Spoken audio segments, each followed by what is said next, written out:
அனைவருக்கும் வணக்கம். என்னுடைய லைஃப் ஸ்டோரி பத்தி வீடியோஸ் அப்லோட் பண்ணிட்டு இருக்கேன். முந்தைய வீடியோக்களோட லிங்க் எல்லாமே டிஸ்கிரிப்ஷன்ல கொடுத்துருக்கேன், பார்த்து தெரிஞ்சுக்கோங்க. எங்க வீட்டு மாடி மேல நைட் டைம்ல நான் எதையோ பார்த்து பயந்துட்ட பிறகு என்னுடைய சின்ன தங்கச்சி எங்க வீட்டு வாசல்ல முன்புறமும் பின்புறமும் போறதுக்கு அவ்வளோ பயந்தது. பகல் டைம்ல எல்லாம் எப்படியும் நடந்துரும். ஆனா நைட் டைம் ஆயிடுச்சுன்னா பின்னாடி பக்கம் போறதுக்கும் பயப்படும், முன்னாடி பக்கம் போறதுக்கும் பயப்படும். முன்னாடி பக்கம்னா தெரு லைட் எல்லாம் இருக்கு, அதனால கொஞ்சம் தைரியம் இருந்தாலும் அது போகாது. ஆனா பின்னாடி பக்கம் வாசலுக்கு மட்டும் ஒரு இன்ச்சு கூட நகராது. அம்மா கூடவே போயிட்டு அம்மா கூடவே வரும், தனியா மட்டும் போகவே போகாது. அவ்வளோ பயந்தது. ஆனா பார்த்தது என்னவோ நான் தான், பயப்பட வேண்டிய ஆள் என்னவோ நான் தான். ஆனா என்னுடைய தங்கச்சி என்னை விட அளவுக்கு அதிகமா பயந்தது. அம்மா அப்பா 2 பேருமே திட்டினாங்க, இப்படியெல்லாம் பயப்படக்கூடாதுமா, தைரியம் இருக்கணும்னு சொன்னாங்க. ஆனா அந்த தைரியம் என்னுடைய தங்கச்சிக்கும் இல்லை. அது பயப்படும் போதெல்லாம் எனக்கு நம்ம இது போல பார்த்தோமே அப்படின்னு சொல்லி அது ஒரு யோசனையாவே இருந்தது. இப்படியே ஒரு நாள் தள்ளிட்டே போனோம். என்னுடைய பெரிய தங்கச்சிக்கு பிப்ரவரி 21 டேட் கொடுத்துருந்தாங்க, டெலிவரி டேட்டு. என்னுடைய தங்கச்சி ஒரு 6ஆம் தேதி போல ஹாஸ்பிட்டலுக்கு ஏதோ லைட்டா வலின்னு சொல்லி கூட்டிட்டு போயிருந்தாங்க. அப்போ டாக்டர் சொல்லியிருந்தாங்க, நீங்க 9ஆம் தேதியே அட்மிட் ஆயிடுங்க, 21ஆம் தேதி தான் டெலிவரி டேட்டு, இருந்தாலும் நீங்க முன்னையே அட்மிட் ஆகுங்க அப்படின்ட்டு சொல்லியிருந்தாங்க. ஏமா எதுக்காக இது போல எல்லாம் முன்னாடியே அட்மிட் பண்ண சொல்றாங்க அப்படின்னு சொல்லி கேட்டதுக்கு, அவங்க ஏதாச்சும் டெஸ்ட் எல்லாம் எடுப்பாங்கம்மா, அதுக்காக தான் அப்படின்ட்டு சொல்லியிருந்தாங்க. எங்க அம்மாவுக்கு என்ன ஒரு கஷ்டம்னா, என்னுடைய பெரிய தங்கச்சின்னா என்னை எப்படியாச்சும் தூக்கி நிக்க வச்சு நடக்க வச்சு கூட்டிட்டு போயிடும், இங்கே நடக்க வைக்கிறதா இருந்தாலும். இப்போ ஹாஸ்பிட்டல்ல தங்கச்சி கூட அம்மா தான் தங்க வேண்டியது இருக்கும். அப்போ வீட்டுல என்னை யாரு பாத்துக்குவா? என்னுடைய சின்ன தங்கச்சியும் ரொம்ப வீக்னஸ். அது எப்படி என்னை தூக்கி நிக்க வச்சு என்ன ரெஸ்ட் ரூம் கூட்டிட்டு போறதோ இல்ல மத்த விஷயத்துக்கெல்லாம் கூட்டிட்டு போறது எப்படி அதால முடியும் அப்படின்ட்டு ரொம்ப யோசனையாவே இருந்தாங்க. இருந்தாலும் என்ன பண்றது, அந்த பக்கம் அதுவும் ஒரு பொண்ணுதான், நானும் ஒரு பொண்ணுதான், இதுவும் ஒரு பொண்ணுதான். நீங்க 3 பேரையுமே யோசிச்சு எங்க அம்மாவுக்கு ஒரு கஷ்டம்.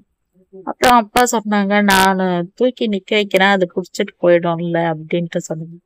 அப்புறம் என்னுடைய சின்ன தங்கச்சியும் சொல்லுச்சு, தூக்கி கொடுத்துட்டா போதும்பா, நானே நடக்க வச்சு கூட்டிட்டு போயிடும், இருந்தாலும் கூட நீ வா அப்படின்ட்டு சொன்னிச்சு.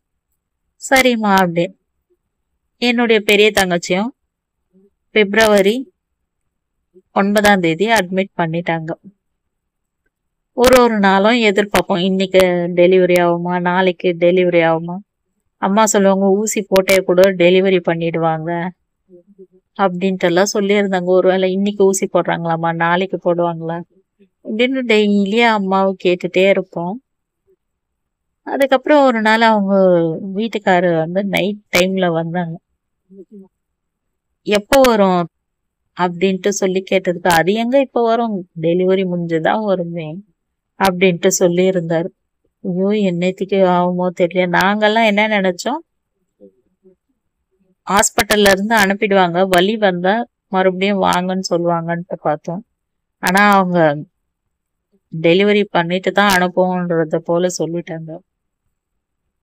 இப்படியே 9ஆம் தேதியில இருந்து 20ஆம் தேதி வரைக்கும் இப்படியே நாட்கள் போயிட்டே இருந்தது. எங்க அப்பா என்னுடைய சின்ன தங்கச்சி தான் என்னை பாத்துக்கிட்டாங்க. அம்மா ஹாஸ்பிட்டல்லயே இருந்து என்னுடைய பெரிய தங்கச்சியை பாத்துக்கிட்டாங்க. 20ஆம் தேதி காலையில போன் வந்தது, டெலிவரி ரூமுக்கு கூட்டிட்டு போயிட்டாங்க. என்னம்மா எதுவுமே சொல்லவே இல்லை, அதுவும் இல்லாம வலி ஏதாச்சும் வந்துச்சா அப்படின்னு சொல்லி கேட்டதுக்கு, இல்ல, நான் காஃபி வாங்கிட்டு போயிட்டு கொடுத்தா அந்த காஃபியை குடிக்கலான்ட்டு தாம்மா இருந்துச்சு, அதுக்குள்ள டாக்டர் டெலிவரி இன்னைக்கு பண்ணிடலாம், டெலிவரி ரூமுக்கு கூட்டிட்டு போங்க அப்படின்னு சொன்னாங்க. அவங்க சொல்லிட்டோம், இந்த டீ ஆச்சும் கொடுத்துருக்கலாம்ல, நான் அவங்க வந்துருவே, அது குடிக்கல, வேணான்ட்டு வச்சுட்டு போயிடுச்சு அப்படின்னு. அப்பாவை அப்புறமா வர சொல்றியா அப்படின்ட்டு சொன்னாங்க என்னுடைய சின்ன தங்கச்சிக்கிட்ட. இல்லம்மா, அப்பாக்கு அளவுக்கு அதிகமான ஜுரமா இருக்குது. அவங்க எப்படிதான் வருவாங்கன்ட்டு தெரியல அப்படின்னு சொன்னேன். நான் எந்த பக்கம்தான் பாக்குறது, இங்கேயும் யாரும் இல்ல, வீட்டுல நீங்களும் அப்படி அப்படின்ட்டு சொன்னதும், சரி நான் அப்பாக்கு சொல்றேன் அப்படின்னு சொல்லிட்டு என்னுடைய சின்ன தங்கச்சி சொன்னாங்க. அதுக்கப்புறம் அப்பா, நான் எப்படின்னா எழுந்து போறேம்மா, அவரு எங்களை கிராஸ் பண்ணி போறாரு, அவரால சுத்தமா நடக்கவே முடியல. அதுக்கப்புறம் நாங்க எங்க ஆயா கடைக்கு இன்ஃபார்ம் பண்ணோம். டெலிவரி ரூம்க்கு கூட்டிட்டு போயிட்டாங்களாம், அம்மா கால் பண்ணாங்க, உனக்கும் சொல்ல சொன்னாங்க ஆயா அப்படின்னு சொல்லி கடைக்கு ஃபோன் பண்ணோம். அதுக்கப்புறம் ஆயா பெரியம்மாவை கூட்டிட்டு எத்தனை மணிக்கு போனாங்கன்ட்டு தெரியல. அங்க ஹாஸ்பிட்டலுக்கெல்லாம் போயிட்டாங்க. நாங்களும் அடிக்கடிக்கு ஃபோன் பண்றது, எங்க அப்பா ஃபீவர்லயும் எழுந்து போயிட்டாரு. ஏன்னா அவங்க வீட்ல இருந்து யாராச்சும் வந்து ஏதாச்சும் சொல்லுவாங்க, உங்க அப்பா டெலிவரி டைம்ல அங்க இல்லைன்ட்டு கூட சொல்லுவாங்க. நான் போயிட்டு அங்க மரத்தாண்ட நான் கூட உட்காந்துட்டு இருக்கிறேன் அப்படின்னு. இப்ப எங்க அப்பா போன் எடுத்துட்டு போயிருந்தாரு. அப்ப செல்போன் என்னுடைய தம்பி வாங்கி கொடுத்துருந்தோம்.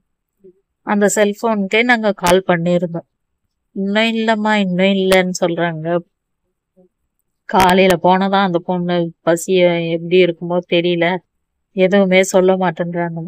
12 ஆச்சு, இப்படியே டைம் போயிட்டே இருக்கேப்பா, இன்னும் 1:30 ஆக போதே அப்படின்னு. எதுவும் தெரியல, நான் உள்ள போலமா, ஏதோ ஒன்றும் தெரிஞ்சா நான் ஃபோன் பண்றேன், நீங்க சும்மா ஃபோன் நல்லா பண்ணின்னு இருக்காதீங்கன்ட்டு திட்டிட்டு வச்சிட்டாரு. நாங்க இப்படின்னா, எங்க தம்பி வந்து சென்னையில இருந்தான். அவன் ஒரு டைமும் ஃபோன் பண்ணி, இன்னுமா ஆகல, இன்னுமா ஆகல அப்படின்னு சொல்லி இப்படியே கேட்டுட்டு இருந்தான். நீ அப்பாக்கெல்லாம் ஃபோன் பண்ணாதடா, அப்பா எங்கேயே திட்டுறாங்க, நாங்க எதுவா இருந்தாலும் ஃபோன் பண்றோம், நீ அமைதியா இரு அப்படின்ட்டு சொல்லிட்டு. அப்புறம் ஒரு 2:05க்கு அம்மா ஃபோன் பண்றாங்க. அம்மா, குழந்தை பிறந்துச்சுடா, பொண்ணு பிறந்திருக்கிறாங்க அப்படின்னு சொன்ன உடனே என்னுடைய தங்கச்சி, நல்லா இருக்குதாம்மா குழந்தை அப்படின்னு. நல்லா இருக்குதுமா குழந்தை, இன்னும் அக்காவை வெளியிட்டுனா வரல, நான் வீட்டுக்கு வந்து சொல்றேன் அப்படின்னு. என்னைக்கு கூட்டின்னு வருவீங்க அப்படின்னா, நாளைக்கு இல்லைன்னா நாளான்னைக்கு அனுப்பிச்சிடுவாங்கம்மா, கேட்டு ஏதோ ஒண்ணு சொல்றேன், ஜெயாக்கும் சொல்லிடு அப்படின்னு. நான் தான் எல்லாருமே கேட்டுட்டுனே அப்படின்ட்டு தெரிஞ்சுட்டு உடனே யாருக்குமே சொல்லல, நாங்க 2 பேரே இருந்தோம். அப்புறம் என்னுடைய தம்பிக்கு மட்டும் ஃபோன் பண்ணி சொன்னோம். அப்புறம் எங்க பெரியம்மா, அதாவது என்னுடைய அப்பாக்கு அண்ணி, அவங்களும் எதாச்சியா வந்தாங்க. டெலிவரி ரூமுக்கு கூட்டிட்டு போயிட்டேன்னு சொன்னாங்க உங்க ஆயா. என்னம்மா, குழந்தை பிறந்துச்சுன்னா, பிறந்துச்சு பெரியம்மா, பெண்ணா அப்படின்ட்டு சொன்னதுதான். அவங்க எல்லாருமே, அதாவது எங்க ஊர்ல ஒரு பழக்கம், எங்க சொந்தக்காரங்களுக்கு யாராச்சும் டெலிவரி ஆச்சுன்னா எங்க சொந்தக்காரங்க எல்லாம் சேர்ந்து அப்படியே நடந்து அப்படியே பேசிக்கிட்டே போய் அந்த ஹாஸ்பிட்டல்ல போயிட்டு குழந்தைய பார்த்துட்டு வந்துருவாங்க. அப்பெல்லாம் அப்படிதான் நடந்தே போயிட்டு வந்துருவாங்க. அந்த மாதிரி சாயங்காலம் போயிட்டு எல்லாருமே பார்த்துட்டு வந்துட்டாங்க. எங்க பெரியம்மா, அதாவது அப்பாக்கு அண்ணி, அவங்க மறுபடியும் மறுநாளும் போனாங்க. போயிட்டு அவங்க ரிட்டர்ன் வந்துட்டாங்க. வீட்டு பக்கத்துல நான் தான் வெளியே உட்காந்துருந்தேன். என்னுடைய தம்பி கிட்ட என்னுடைய தங்கச்சி ஃபோன் பண்ணின்னு இருந்துச்சு. நீ போயிட்டு பாத்தியா இல்லையா அப்படின்னு. இல்லடா, நான் ஜெயாவை பாத்துனுங்கிறேன், அதனால நான் போல, நம்ம சொந்தக்காரங்க எல்லாம் போயிருக்காங்கன்னு. யாருமா அப்படின்னு பெரியம்மா எங்கிட்ட கேட்டாங்க. நான் தம்பி தான் ஃபோன் பண்ணிருக்கிறாங்க. சொல்லுடி, சொப்பு சிலையாட்டம் இருக்கிறான்னு சொல்லு, அவங்கிட்ட வந்து பாத்துட்டு போ சொல்லு அப்படின்ட்டு சொல்லியிருந்தேன். வருவான் வருவான், சனிக்கிழமை அப்படி போல வருவான், அப்ப பாத்துக்குவான் அப்படின்ட்டு சொல்லியிருந்தோம். எனக்கா, எப்படா குழந்தைய வீட்டுக்கு எடுத்துட்டு வருவாங்க, ட்ரை சைக்கிள் இருந்துச்சுன்னா கூட அதுல அப்படியே தள்ளின்னு போயிட்டு இருந்திருக்கலாமே அப்படின்ட்டு நினைச்சேன். அதுக்கப்புறம் எங்க அப்பா அன்னைக்கு மதியம் வீட்டுக்கு வந்துட்டாங்க. வீட்டுக்கு வந்துட்டு, நான் சாயங்காலமா உன்னை கூப்பிட்டு போறேம்மா, நீ நானும் போயிட்டு பார்த்துட்டு நம்ம வந்துடலாம், அது வரைக்கும் இது டிவி பார்த்துட்டு இருக்கோம் அப்படின்ட்டு சொன்னாங்க. என்னுடைய தங்கச்சி வந்து ஹாஸ்பிட்டல்ல போயிட்டு பாப்பாவெல்லாம் பார்த்துட்டு வீட்டுக்கு வந்துருச்சு. அது சொல்ல சொல்ல எனக்கு அப்படியே கற்பனை, பாப்பா இப்படி இருக்குது, இந்த இந்த கண்ணு இப்படி இருக்குது, இந்த கை அப்படி இருக்குதுன்னு சொன்னோன்னே ரொம்ப சந்தோஷம். எப்படா அந்த குழந்தைய பார்ப்போம் அப்படின்ட்டு அவ்வளோ ஆவலா இருந்துச்சு. அப்புறம் வீட்டுக்கும் வந்துட்டாங்க. ஆரத்தி எல்லாம் எடுத்துட்டு என்னுடைய தங்கச்சி வீட்டு உள்ள வந்துடுச்சு. எங்க அம்மா முதல்ல குழந்தைய எடுத்துன்னு வந்து என்னுடைய மடி கிட்ட காட்டினாங்க. என்னால தூக்கவும் முடியாது இல்லையா? அப்ப எங்க அம்மாவே கிட்ட அப்படியே காட்டும்போது என்னுடைய 2 கண்ணத்து கூட வைக்கலான்னு பார்த்தேன். ஆனா ஃபர்ஸ்ட் போயிட்டு நம்ம குழந்தைய எப்படி தொடுறது அப்படின்னு சொல்லிட்டு நானு குழந்தைய தொடல. பார்த்துட்டு சிரிச்சுட்டு சரி அப்புறம் வந்து நான் தூக்கி காட்டுறேன். இப்போ அதுக்கு எல்லாமே பாப்பாக்கு ரெடி பண்ணிடுறேன் அப்படின்ட்டு அம்மா சொன்னாங்க. சரிம்மான்னு. அத பார்த்துட்டே இருந்தா அது தூங்கிட்டே தான் இருந்துச்சு. இதுக்கப்புறம்லாம் என்ன ஆச்சுன்ட்டு தெரிஞ்சுக்கணும்னா அடுத்த வீடியோல சொல்றேன். இந்த வீடியோ பிடிச்சிருந்தா லைக் பண்ணுங்க.